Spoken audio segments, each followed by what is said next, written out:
Time is a fickle fiend. With hundreds of variables for a single action, the ramifications of changes to the timeline can be complex and unforeseen.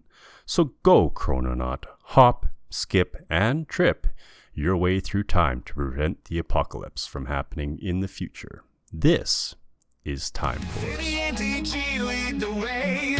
New RPG systems every day. Dice roll, quick adventure calls. Walking through tabletops, golden halls. Masters of pen and paper. RPGs of every flavor. Talking about different creators. The choice of games is never greater. Come with us to games they run through. New, old, and interesting. Thank you all for listening. Welcome in, everybody. Episode 33, Masters of Pen and Paper. My name is DG. I am your co-host with my main man, Finny, what's up, people? We are doing this one is really new. Like, we were looking back. This one came out like a couple months ago or so, like June-ish. How far? June? It looks like it released in June. It's hard to tell with Kickstarter games, but we're gonna go with June of 2025. This game dropped, and this is Time Force, the game of trying to save the future by going back into the past. Yes. Time Force is the brainchild of one Vincenzo Ferriero and Ray Chou, with art by Sebastian Adano. Adano. Yeah, Sebastian Adano. Yeah, sorry. Yeah. Difficult. Sorry, look, these are difficult names. They are. We are Canadian and we can't pronounce things, so do bear with us. I apologize. I try. English is barely my first language. But what we will say is well done, because this game is fantastic. I really enjoyed this one. Game. Yeah, this one's cool. So Vincenzo and Ray started Mythworks in 2014 and released a comic called Skies of Fire #1 that same year, and the rest, as they say, is history. I know. I hope somebody got it. It's great. We're good. We're dads. It's a thing. Yeah. Don't worry about that. Time Force was successfully funded on Kickstarter in March of 2025, not so long ago as the point of recording here. And I believe I think it released to the public in June, though. Yeah, and it did, like, digital copies, right? Like, they weren't printed copies yet, although maybe printed is coming. Maybe. But we're talking about a digital copy, and if you missed the Kickstarter, don't worry. We'll put a link in the description where you can buy your own copy. The whole game is a whopping $6.99 USD. So, boom. You can also choose to pay a little bit more to support the creators. It allows you to, like, bump it up if you'd like to, but they need a minimum purchase of $6.99, which you're getting a lot of game for $6.99. You are. Like, so full disclaimer. It's a short game. Yeah. We're talking 30 odd pages, right. 36. Yeah. Maybe. A little bit longer covers. than some of the ultralights we've been doing. Yes. But a little bit shorter than some of the, the lighter side ones that we've been doing. The lighter stuff. Yes. And $7 for 36 pages. Oh yeah, you're not going wrong. And there's a whole game in here. That's right. Yeah. And there's a whole game. The beauty with this one is that the game is set up to be about 2 to 3 hours long, because we're not talking campaigns here. We're talking, like, this is a one shot, right? You get up and running, and you're off and running. And the reason why this game plays so good, why this one shines, Finny, why do we like Time Force? What makes this one special? Do I have to say You have to say it. Well, because it's based off of my favorite, probably my favorite, one of my very favorite authors, John Harper's That's right. Blades in the Dark. We're doing another Blades in the Dark We're doing game. another Blades in the Dark. Whoops. This is the third one. Listen, in a row. We promise the next one won't be a Blades in the Dark game, but I mean, like, come on, they're so good. Funny dude. story. I like. My library is huge, and I scrolled through it. I was looking for something. You spun the like, wheel, so to speak. Time Force. Yeah. This sounds good. Yeah. I will. Yeah, let's do this episode next. And then I got reading it. I'm like, Uh-oh. oh no, it's another Blades Finny in the Dark. sends me a message. He's like, guess what? Whoops. But you know what? Like, that's okay. The system lends itself incredibly well to short form games, right? Because It does, when you yes. need to hit the ground and get going, that's where the Blades in the Dark system really shines. And so it makes a lot of sense. On top of, and we'll get into how, but story forward games, right? And it just, the Blade system is just phenomenal for that kind of stuff. It's so good. Very good. So, anyways, on to the nuts and bolts. Brace for impact a little bit because we're back into the Blades in the Dark We're rule set. Rehashing what's it, beating a dead horse. For sure. And I mean, and keep in mind too, the beauty with Blades in the Dark is because it is so open-ended. The only real things that this game has really borrowed from Blades is like the pool system, the time system, stuff like that we've talked about in the previous games. We'll point those out, right? But I really think that it's important to identify that. It also says that it was inspired by games called Honey Heist, Time Squad, Quantum Leap, Stargate SG-1, and of course, Blades in the Dark. Yeah. Yes. So you've got a little bit of pop culture in there. You got some games in there. A lot of things. Yeah. So just to kind of get an understanding, right, of where we're coming from. Exactly. So Time Force is designed for 2 to 4 players and a GMs. A little bit smaller than what we've typically been talking about. I mean, usually our tables are minimum like 5 players, 4 or 5 players, GM included. After that, like, so we're talking 6 people. Yep, and a little bit smaller this time. time. The beauty with a small table like this means that on those nights where your Dungeons and Dragons team or players can't come together, you can pull this one off the shelf and play this instead. You can still do an RPG night. Show up. There you go. It's designed as a one shot, right? We're not doing long campaigns. No, you're grabbing this and you're doing it all in everything in this book is ready for you to basically set up and go for a one night play. You could do what you want with it. It's your game. It's your system. You do what you want. But the way that the game is designed is for you to, and we'll get into the specifics of it, but there's a start, there's a middle, there's a finish, right? And the way that the game works is through that.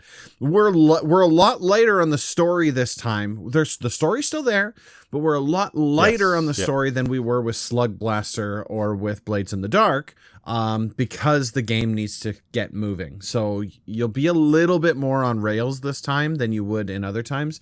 And in this case, the GM is still asking questions, doing things the way that the Blades in the Dark games have worked. So we'll get to that part down the road, but just so you understand kind of if Slug Blaster was like the off-ramp onto Blades in the Dark, but still a pretty meaty game, this is the one that's like the short form, lighter version of it. This is the Cole's Notes. We're being pretty light here. And with 36 total pages, including the cover, you gotta move pretty efficiently. So the concept is pretty simple. It's the year 2055, and the world is on the brink of an apocalypse. Which one? Well, it's kind of up to you or your table to decide. Page 5 has a 1d6 table to roll, or, pick something that interests you. Yeah, it's your game. You do what you want. How we roll. Yep. The 1d6 table has nuclear war, pandemic, alien attack, global warming, economic collapse, and artificial intelligence on the list. So you can have one of those, or it can be whatever you want it to be. Because it doesn't really matter. This is what's going to set the stage for what you're going to do in the game. Yeah, it's going to set the stage for all the shenanigans and goofiness to come out. And that's what this is. It's for It's fun. This is a fun game. Yeah. This is a less serious This game. one, as I was reading through, felt a lot like what was the game with Friend Computer? Paranoia. Yeah, this one felt a lot like Paranoia, right? It had that kind of tongue-in-cheek, fun, we're around the table, everyone's having a great time and laughing along kind of thing. Exactly. It felt a lot less serious than Slug Blaster or Blades in the Dark did. Yes. A little less player-on-player Yeah, action it than doesn't really take Paranoia, itself too seriously either, right? So yeah, it doesn't, no. Your players, hereby known as Chrononauts, have been tasked with the ultra goal of saving the world by going back in time and altering the history to prevent the oncoming apocalypse. That's right, Marty. We need to go back to the future. Dun, dun, dun, dun, dun, dun, dun, dun, dun, dun, dun. Yeah. A time travel TTRPG. I really like the concept of that. This is something we haven't touched on this one before. We have not touched time travel. And usually No. time travel is a no-no when it comes to media because it's so hard to do correctly. But this one literally turns the vehicle into the complications of it. That's the guts of the game. This is the only way. Yeah. You go back this is the you're only going to go way. back in time, but you're really going to mess things up, and we're going to make sure of that. So That's right. So, of course, as with any good TTRPG, it's not so straight and cut. There are some bumps and hurdles and unexpected things that are going to take place. The dice give it, then the dice take it away. As a great TTRPG is, that is the way it is. As always, yeah. And that's it for the setup, man. That's it. Yeah. That's the whole kit for starting up the game. Yeah, for a refresher on the Blade system, go back to the previous 2 episodes. You'll get an in-depth look at our Blade system that we so enjoy. Otherwise, it's deep dove into Blades in the Dark during that episode, and then we're assuming that you know the basics of it. We're still going to touch on it a little bit, but we're going to be really high level about it. Yeah, and I mean, okay, it's great. Awesome. Characters. Yeah, let's make some characters. Let's make a Chrononaut. Let's make a Chrononaut. All right. First things first. Name. Yeah. We got to get a cool Yeah. name. So, the game says that Time Force is inspired by 90s shows like Stargate SG-1. And so you need a great name. DG, what are you going to pick for your name? I thought about this earlier. My Chrononaut's name is Jake Van Damme because I wanted him to be Jean-Claude Van Damme. I like it. And in line with like the Stargate SG-1 character names are like, Kirk McAvoy, right? Like they're very powerful space names, right? So yeah, they are. Yeah, Jake Van Damme. That's the character, Chrononaut's name. That's a solid one. I like it a lot. Mine's going to be Bud Dinglehoff. Nice. Bud Dinglehoff and Jake Van Damme going back in time to save through time. The world from nuclear war. Yeah. So after we get our names, then we need to roll 1d12. And this shows us on a handy dandy little table what the expertise of our character is. So basically this is the class type of our character. So we got like the soldier who's good with weapons and tactics. We got the thief, the master of disguise and sneaking. We got the alien, a distant friend, master of martial arts, apparently. I mean, hey, the alien could be a monk, dude. Straight up. Yeah. We got the doctor. And I'm glossing over a few of these. There's 12 classes here. You don't have to roll a d12 if you like one of them. Just pick it. It's no big deal. It literally says on the book that you can just choose a character specialty if that's what you want. But who doesn't like rolling dice? I mean, that's what we're here for.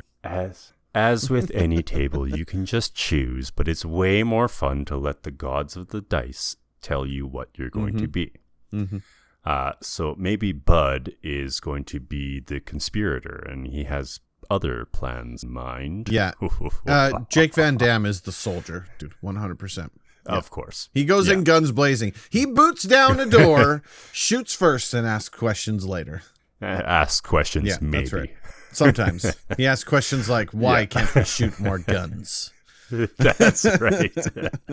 Why aren't my bullets doing more damages? Yes. So after we get our expertise, then we are shooting right over to our loadout. Now, our loadout, we get 3 items.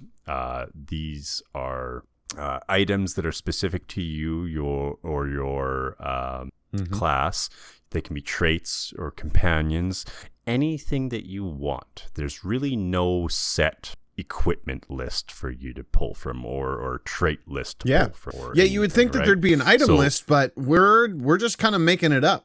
We are ad-libbing it as we go. Yeah. And I did watch Mythworks has a live play of it, and one of their characters had question marks because they couldn't think of anything, so they were like, I got 2 chances of pulling something out of my rear when the time comes, right? And then you've always got that thing in your pocket, right? Yeah, it's a different way of doing it. It's here to have a good time. So if everyone at the table is fine with it, then we're fine with that, right? I got a MacGuffin. I like that it also gives you not only items, but it gives you traits or companions that you can take. Yeah. Because maybe Jake Van Damme doesn't have, he's got his trusty gun and his sidearm, right? But maybe he's also cool and collected under pressure, right? Yeah. So that's a character trait, right? Under no circumstances is Jake Van Damme freaking out because the pressure's on. In fact, he thrives under pressure. So now in a situation where we're under pressure, I'm going to get a bonus because my trait gets activated, right? So Bingo. So it's just it's how you want to suit your character up, and no stress. If you take your loadout, like the game is broken into chapters, so chapter 1, 2, and 3. So you go into chapter 1 with your loadout of 1, 2, 3, and you don't like it. Maybe you liked one of the 3 items, but the other 2 you didn't. At the start of chapter 2, you get to pick your loadout again. So you just change that out. No sweat. The game is intended to be fun. Nothing. It's not intended to be stuck down in the rules. So don't worry about that stuff too much. Bingo. Yeah, exactly. It's your fun is the most important thing. Talk with your table about it. There's obviously you can consider things like, what's your favorite, like what does Jean-Claude Van Damme have, right? And then you could use that for Jake Van Damme, right? Like the game kind of suggests pop culture, pull whatever you want from wherever you want. Jean-Claude has he does. Of steel. Yeah, he does. I'm gonna cover you, and he uses them. Right? And I mentioned that you could potentially gain an advantage. So we'll talk about that in a little bit about what you gain from this. That's coming down the road. But let's keep going, man. What else we got to do? After we load our character up with their traits or weapons or companions or whatever, the last thing we do is we doodle a nifty little picture of ourselves, because every good game includes arts and crafts time. I mean, I love TTRPGs that put a picture box on the character sheet. I mean, the beauty with the Chrononauts is that they're very, very basic to draw, right? Like they are very basic. So they don't have faces. They wear helmets, right? So you got a helmet and a visor. You can just dress up your dude however you want and done. And I believe the book says that this is a great time to break as everybody's drawing their characters, and the GM actually figures out what they're doing for their, because we'll get into how we decide. There's a pathway that exists in that space, but they say that the GM has time to go actually look up certain things that happened in our history that we can draw from for inspiration. Yeah. It's very so cool. I love it. After we get done drawing our little guy, we're done. Ta-da! There's no rolling for stats. There's no. We're ready to rock and roll. It's so cool. We're officially ready for timey-wimey, wibbly-wobbly space-time stuff. We're ready to rock and roll. Oh, yeah. I mean, let's go. Hop in our TARDIS and go. I love the fact that the character creator is that simple, because in a game that is intended to be quick and kind of flow with the, go with the flow, the last thing you want is to be stuck like constantly just rolling dice, having to make decisions and go through all the things. The hardest decision that you need to make, if you're going to choose a class, which you can have that taken away by rolling a d12, honestly, to me, the hardest decision is figuring out what your loadout's going to be. And really, you're listing 3 things and you're done. And they're changeable as you go into the next chapter, so it's really no stress. And no muss, no fuss, baby. Like, we're up and running. Exactly. I love it. It's fantastic. Yep. It's crisp, it's clean, it's quick, it's awesome. And the good thing is that you don't really lose characters. Yeah, exactly. There's no like you don't die. You just get kicked back into time and think you might be missing like an arm or have an extra one maybe, but who knows? Oh well, I mean, yeah, but you can still be the one-armed bandit. And I mean, obviously, as you can tell, there's a lot of the game left up to the table to decide on how all this stuff's going to fill out, right? So you're going to want to make sure that everyone around the table is really good at improv, or at least open to trying and working with you, because this game won't work if somebody is at the table and not wanting to interact and be part of the game, right? So I think I would play this game as the whole table is. Absolutely. Yeah, everybody's involved. We're all making decisions for each other. Yeah. I mean, it is a John Harper spinoff, right? So it is. Yeah. So we're talking. You're still going to want to be ready to flex those storytelling muscles, right? Yeah. And I think once you sit down and start playing it, it'll just, the juices will start flowing. You'll feed off each other and it'll be. Yeah. Oh, yeah, it'll be great. Perfect. Absolutely. On to the rest of the story. There's a rundown on page 5 of how the game plays out. The GM will first read the prompt on page 27. It's called The President Addresses the World. And this is where they say, hey, such and such is happening. Of Earth. We need people to go back in time to save us from this oncoming apocalypse. The Chrononauts are here. And they're going to save the day. Then the Chrononauts travel into the past through 3 chapters, rolling for destinations, to that, in history, and executing on deviations. We'll get on those right away. In the hopes of altering the timeline just enough to save humanity. Exactly. And the chapters come to an end by returning to the present day. So those 3 chapters, we complete them by coming back with every player rolling dice to recognize the ripples that they've caused. So this is the butterfly effect stuff that's taking place, because we just went back in time. We changed something to see if it's going to resolve the apocalypse that's bearing down on us, right? We stepped on the prehistoric mosquito. And now toasters don't exist anymore. T-Rexes, and T-Rexes are running rampant. And then basically from that point forward, it is literally just rinse and repeat. Jumping back and forth to try and prevent that ultimate disaster. You've got chapters 1, 2, and 3, right? So there's 3 shots at getting this completed. If the table decides that we've averted disaster, great. If the table decides we haven't, also great, I guess. Right? The story is just different. It's not bad. It's just different. It's a story. It's an ending. An ending's an ending. So as we've mentioned, this is a Blades game. So we are back into the dice pool. So we are quick once over with that. We are using D6s. D6 6 on the D6 is a success. 2 of them gets you a crit.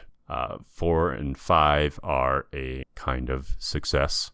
And a 1, 2, or 3 are a failure. Well, Blades failure is kind of a fail forward. In this game, it's more of a something bad happened. Something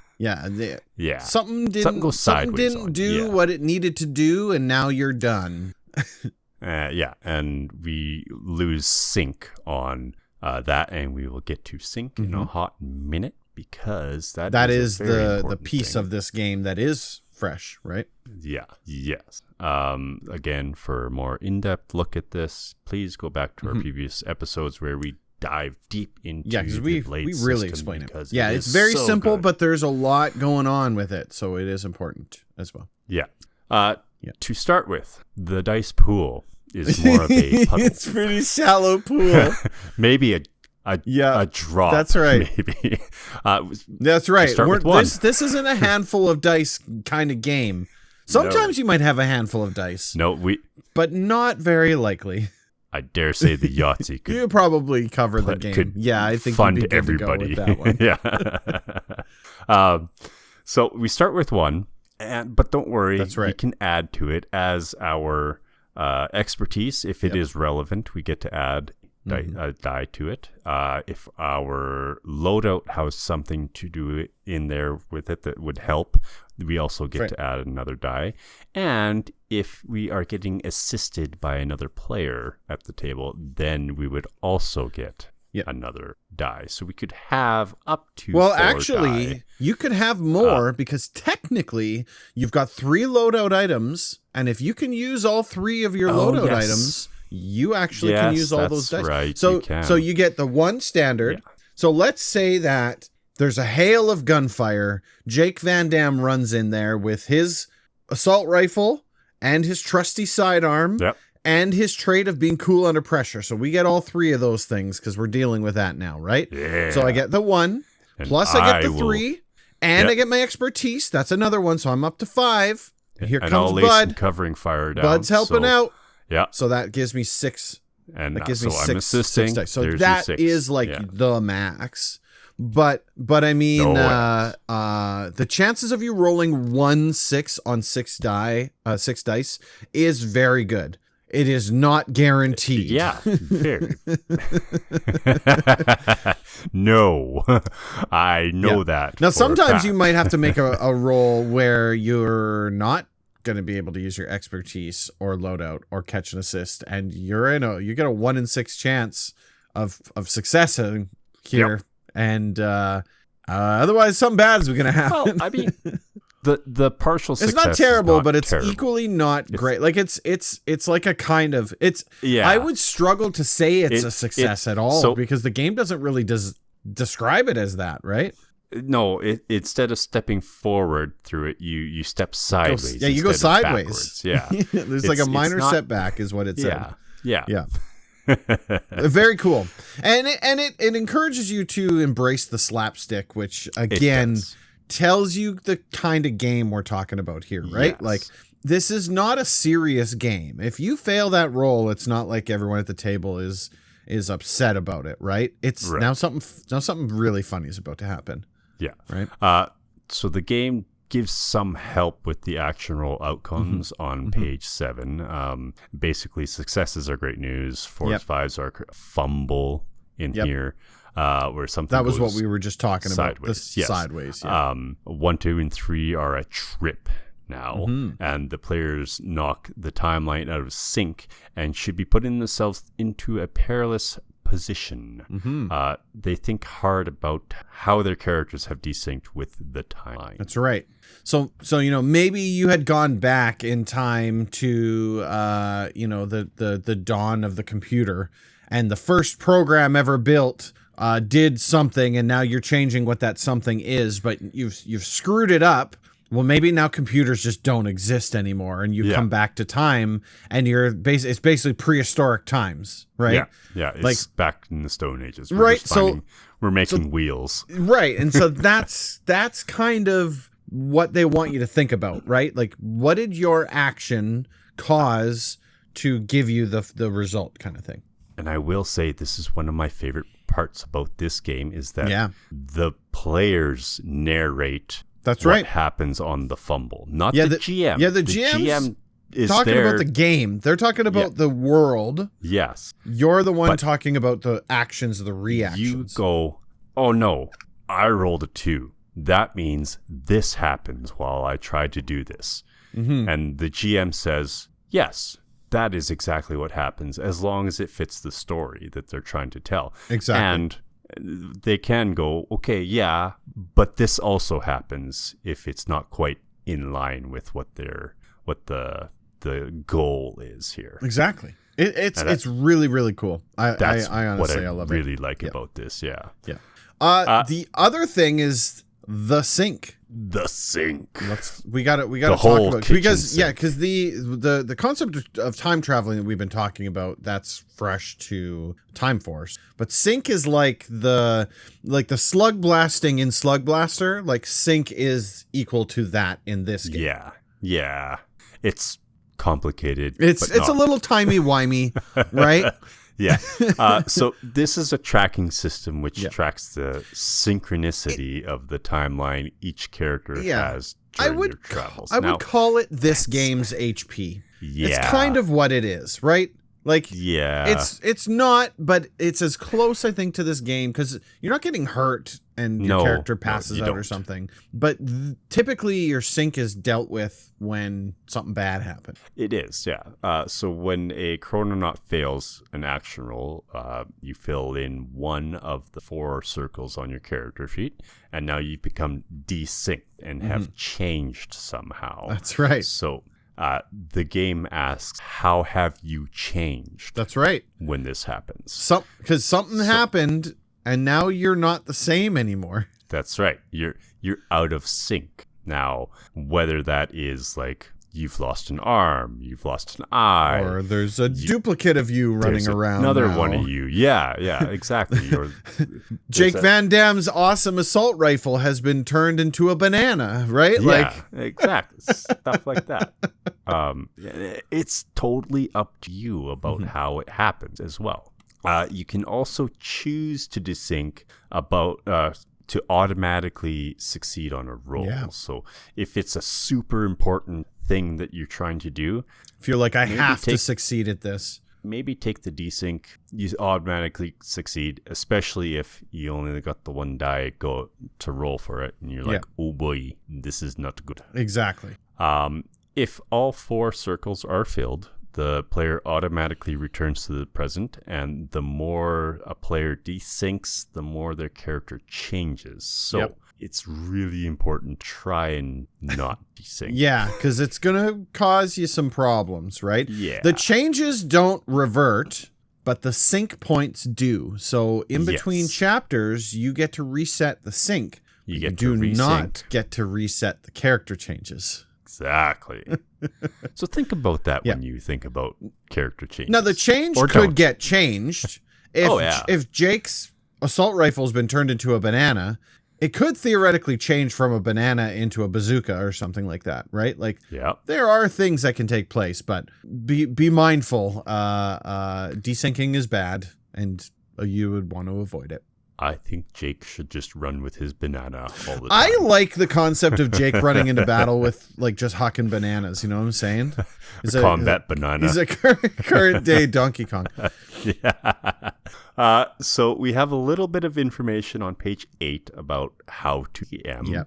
Now, a lot of this is the repeat from the Blades in the Dark and Slug Blaster GM kind of shtick. And the way these games ask the GM to GM is by asking questions. That's right. They don't tell you how to GM. Like, in this situation, you do this. That's right. They say, ask your players, well, how do you feel that should go? Or how does that make your character? Or stuff like that. What is in the best interest of the party at this time? You know, things like that. That is probably the biggest thing about the Blade system, is that the GM isn't ever against the players. That's right. Always with the players. Yeah, we're all at the same table. We're all on the same team, and we are all on the same team. Somebody has to run the game. That's why the game master is in the game. The rules and the dealing with the story and the timeline and stuff like that.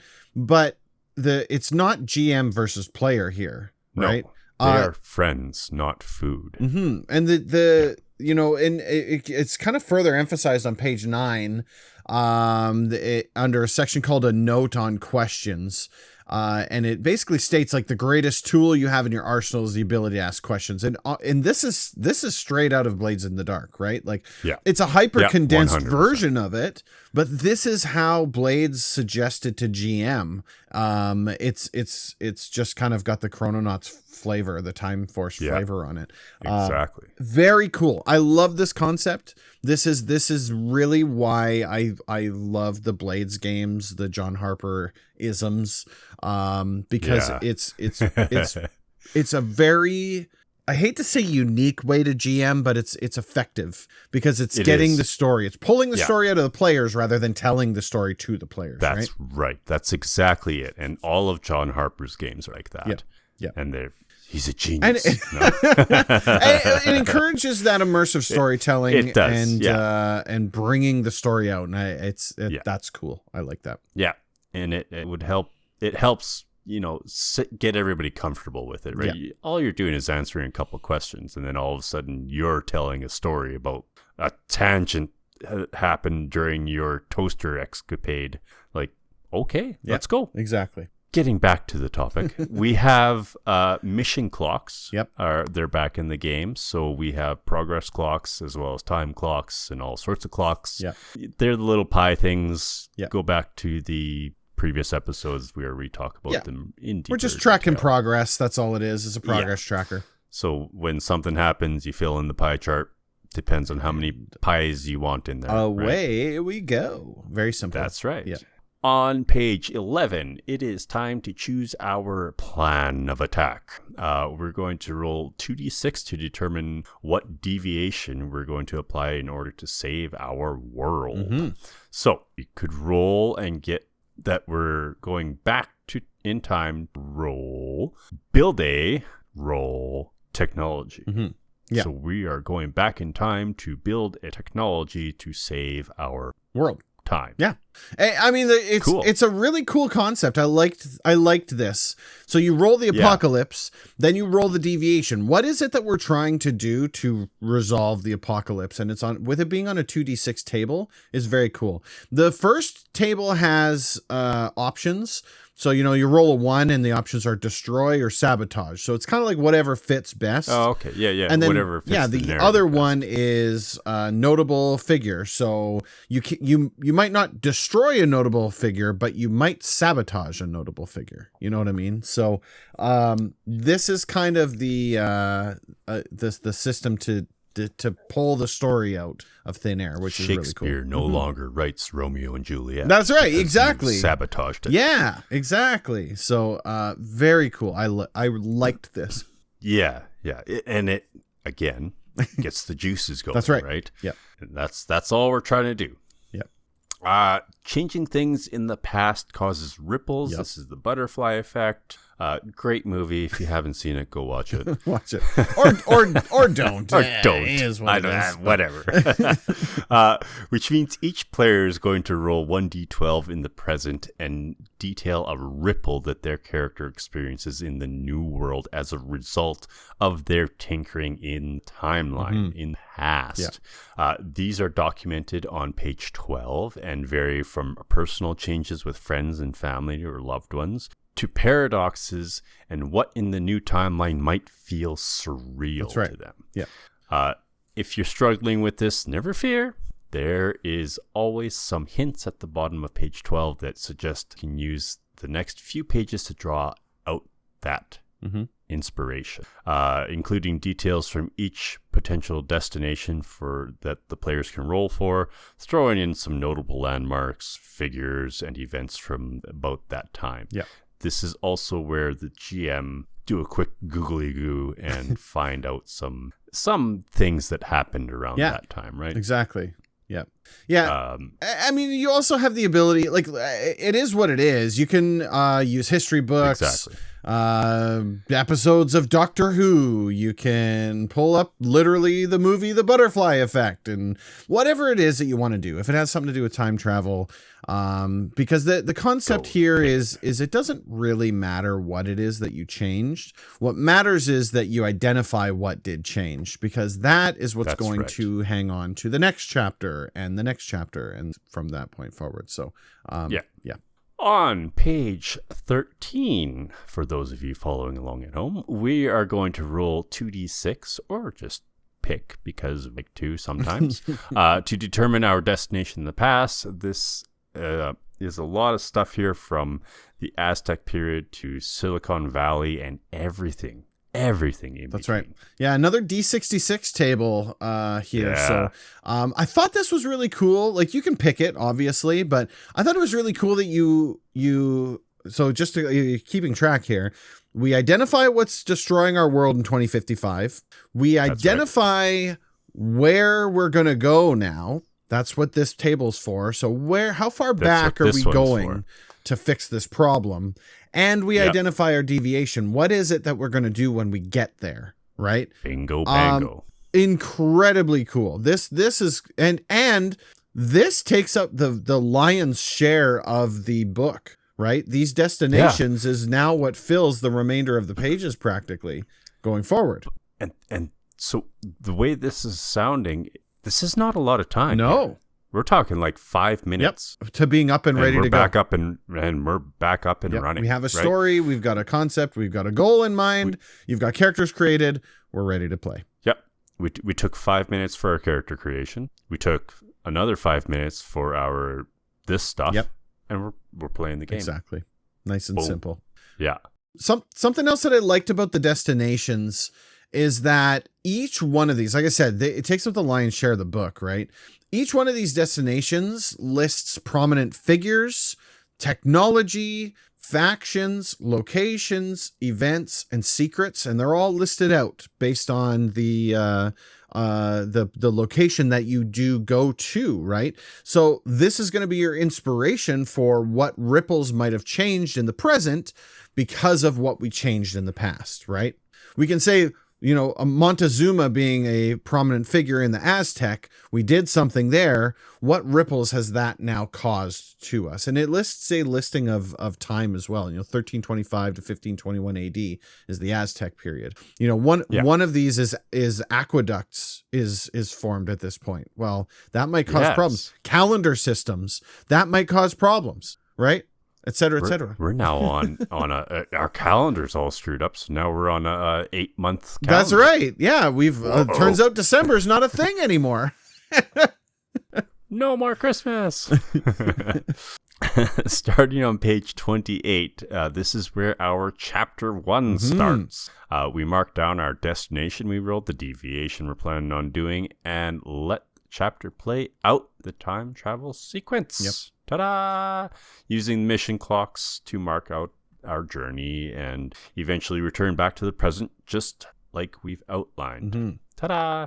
Using page 29 to mark out the ripples in time, and then using our new destination, deviation, and allowing the Chrononauts to adjust their loadouts and do it all over again. Yep. 3 times we're gonna just keep on trucking. Right.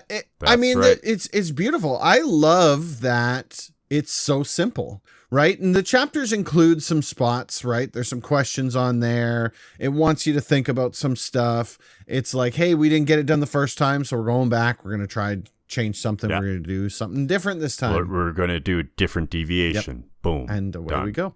You get a copy of the character sheet on page 34, the last page of the book. And that's it. Boop. Nice and simple. And then you close the book. That's. Yeah. I mean, 36 pages flies by really fast, right? It does, especially when over half of them are tables. And explanations. The lion's share the of this book goes to the destinations and the various definitions in those spaces. Yeah. So, I mean, all things considered, like you said, we're about 5-10 minutes maybe to start, and then we play the game for 2 to 3 hours, and we're done. The whole thing's wrapped up. Yeah. We've come up with some kind of conclusion. We close the book, and away we go. Yep, exactly. It's really cool. So yeah, slick. Yeah. Well done. The Blades in the Dark system here is put on very good display at how simple and efficient that system can be. Very cool. Yes. Yeah. Finny, what do you think, man? We get to the end of this game. Where are you sitting with this one? Well, because it's a blade system, I have to like it. I'm contractually bound to enjoy this game. That's right. No, I do like this game because the blade system is pared down to its bare essentials here. Yeah. It's crisp, it's clean, and it's meant to get the group hitting the ground running. Quick setup, quick gameplay. It's all about the story and the laughs that we get along the way, right? I don't even know where to go with it. This would be perfect for a group of friends, like we said. Maybe the whole group couldn't get together for D&D night. Plot this on the table. We have some laughs. We play for a couple hours, and it's done. Yep. Like from beginning to end, done. What I really like about this is that, and I said this before, that the players narrate how their fumbles and their trips happen and what the consequences of those are, with the GM making sure it fits the story by going, yes, and what happens. And that is so awesome. For sure. It should be one of the things that all GM things should do. Like everything should be like that, in my opinion. Absolutely. But I am but a single man. So how about you? What are you thinking of this? I love the concept of this game, right? Like I had said earlier in the podcast, the concept of a time traveling TTRPG is fresh to me. Like I don't know any other games that do this kind of thing to this degree, and so I love it because typically, like I said, most media will shy away from time travel. It's really, really hard to do, right? It's hard to do it properly. And so with the fact that this game just leans into it, and it says like, yeah, you're going to go back to the Aztec and you're going to remove the calendar system, and that's going to have lasting impacts on the present day. And we're going to decide what those are. And we're going to go through all of that. We're going to talk about and define it and go through and decide now what do we need to change in order to prevent these problems from taking place. I love how the Blades in the Dark system shines through in this game. And I had just said it before, but the fact that you can take the dice pool, the concept of the way that you GM, the clock system, all of those things, and you can just put them into this game with it being as light as it is a testament to how strong that system is. It is phenomenal, right? And yeah, it's very robust. It's as in depth as you want it to be, or it's as light as you want it to be, with very solid end results on both sides of the scale, which is really great. The game's a ton of fun. You just like we said with the other games, though, you're gonna need your improv friends here. You're going to need people who are comfortable around the table. They don't have to be improv people. They have to be people who are comfortable with riffing on a story, right? You have to be the type of person, the type of person who's not being told by the DM, what do we do now, right? That's right. Yeah. And so in order for the game to really shine, that's going to be crucial. The art was a little lacking, right? There's not a whole lot of art in here. The little bit that was fine. I love the cartoon Chrononauts. That's really cool, but it's 36 pages. They're going to get a little bit more of a pass than some of the other books. And honestly, it's $7, right? Like, you could do so much worse for $7. You're getting a lot of game for that. So truth be told, I think this one's great. This one should be a pickup, like no problem. You should have a copy of this ready, waiting in the wings for those nights that your standard RPG group doesn't get together. Yeah, this is like the more. This is right? Pull it down from the shelf. We're throwing this on the table tonight. Throw it down. Play it. Done. I will say, a fancy cup of coffee is more than $7. That's a good point. I mean, you're doing really well to get even just one night's worth of play for $7. Exactly. Right? So yeah. Ta-da. Very good. Well, Finn, that's it. That's all for Time Force. So I think that means it's time for us to jump over on to the post pod. Post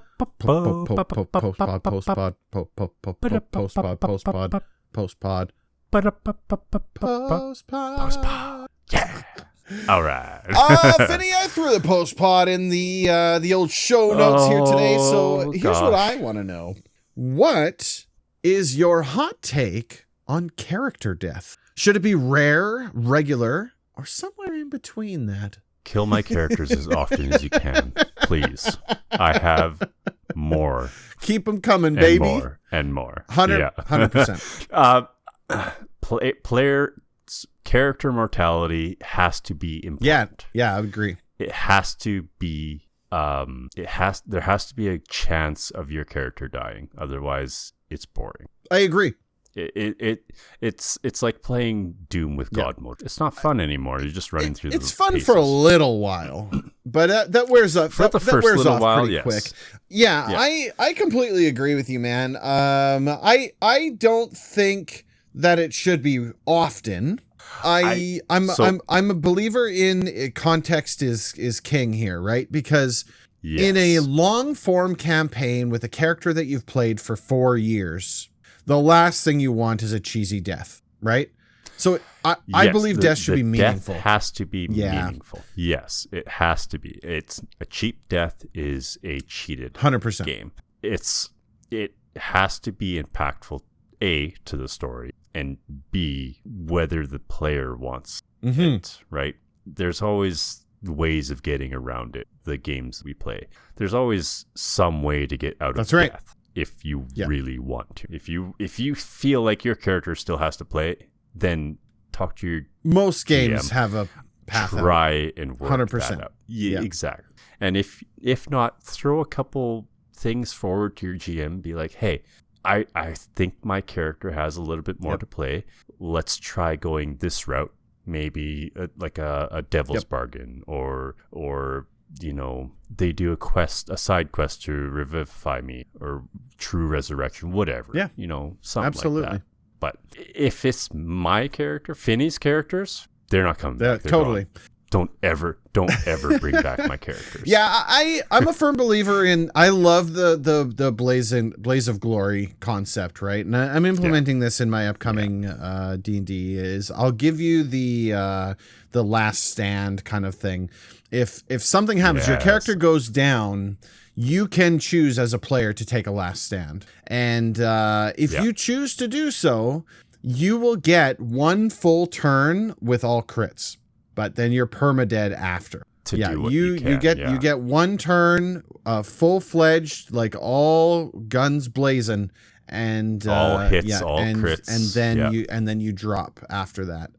Because it's to create that epic climax moment, right? I think if your character drops in that type of moment, the pain of losing a 4-year character on a long form campaign, it stings a lot less. There's nothing worse than a player feeling like they've had all form of agency removed from them with a character that they like, right? Yes. And that to me is a problem in a game, right? Your DM should be trying to give you meaningful releases from the game. If you step on a trap, not because of your own, missing of checks or whatever it is, if you literally had no chance and now you're gone, that's just poor game mechanics at that point. Yeah, it's a choice. I would definitely not say they should be rare though. They bare minimum they should be regular. They should always be expected. It should be a thing that can and probably will happen to 100%. Your character. Yeah, you are an adventurer. You're mortal. Adventurers. You're not a god. Die.